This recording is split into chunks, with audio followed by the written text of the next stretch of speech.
টিয়কৰ চাংমাইগড়ত এক অঘটন সংঘটিত হৈছে। চাংমাইগড়ত কাকজান কমাৰ খাটোৱাল গাঁৱৰ বন্দিত হাজৰিকা নামৰ এজন 28 বছৰীয়া যুৱকৰ মৃতদেহ উদ্ধাৰ হয় এটা জানত। পৰিত্যক্ত অৱস্থাত উদ্ধাৰ হয় বন্দিতে ব্যৱহাৰ কৰা চাইকেলখন। চাইকেলৰ ওপৰতে পৰি আছিল বন্দিতে ঘৰৰ পৰা পিন্ধি যোৱা চোলাটো। তেজৰ চেকুৰা লাগি আছিল চোলাটোত। বন্দিতক হত্যা কৰাৰ সন্দেহ প্ৰকাশ কৰিছে পৰিয়ালৰ লোকে।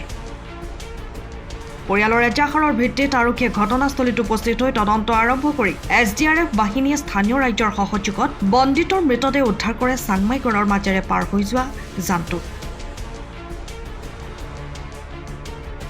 মৃতদেহৰ গাত দাৰ আঘাতৰ চিন স্পষ্ট।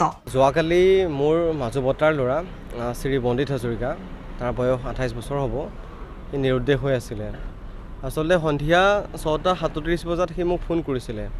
সি মোক ফোন কৰা মতে চাংমাইগড়ৰ দুজন যুৱক ভাগ্য দাস আৰু সৰুপাই দাস তাক মাৰিম কাটিম বুলি ভাবুকি প্ৰদান কৰি আছিলে আৰু সি কৈছিলে যে মই টিয়ক থানাত FIR দিম।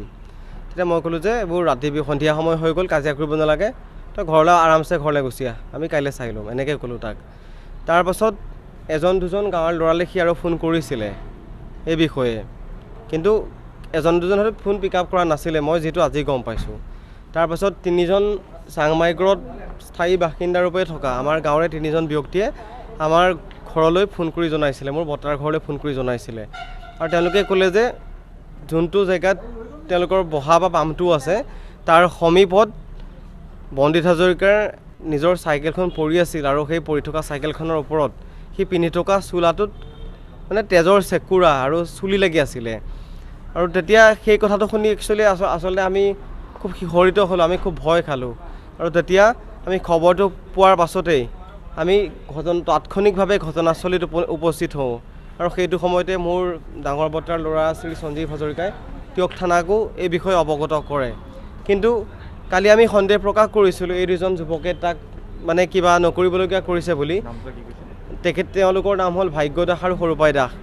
আৰু উল্লেখযোগ্য যে এই দুজন যুৱকে মোৰ মাজু বৰ্তা শ্ৰী কৃষ্ণ হাজৰিকাক, মানে বন্দিত হাজৰিকাৰ পিতৃ, তেখেতক 3 দিন আগতে মানে খুব ভাবুকি দিছিলে, আচলতে মাৰিম কাটিম বা বন্দিত হাজৰিকাৰ বিষয়ে খুব নক'বলগীয়া কথা কৈছিলে।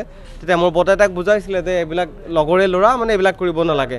কিন্তু সি বুজনিত পতিয়ন নগৈ ওলোটাই ক'লে যে মানে চাই ল'ম আপোনালোকক মানে।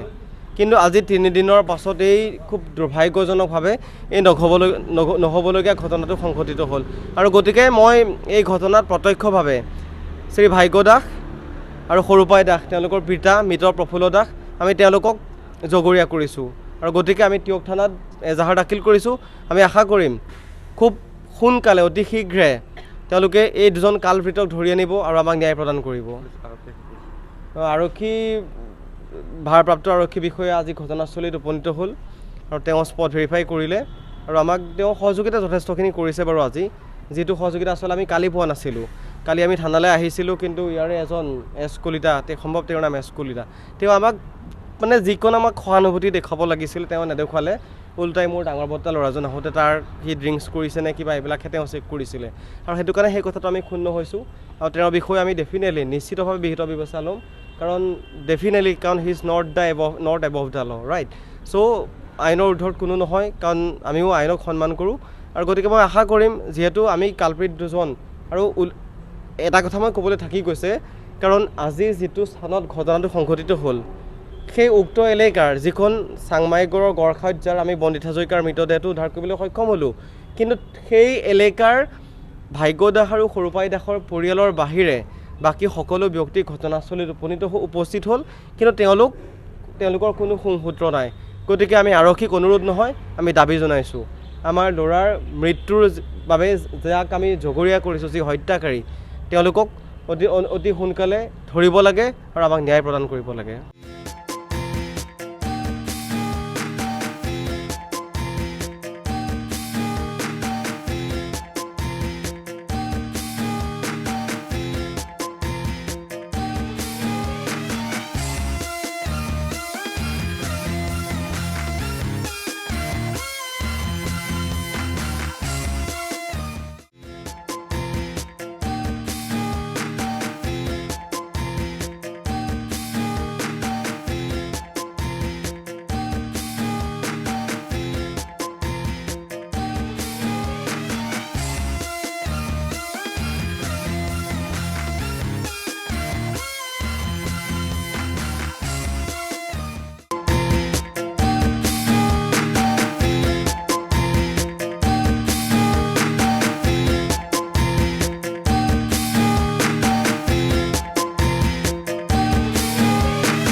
সময়ৰ খবৰ সময়ত পাবলৈ ফ'ল' কৰক টাইম অফ আছাম।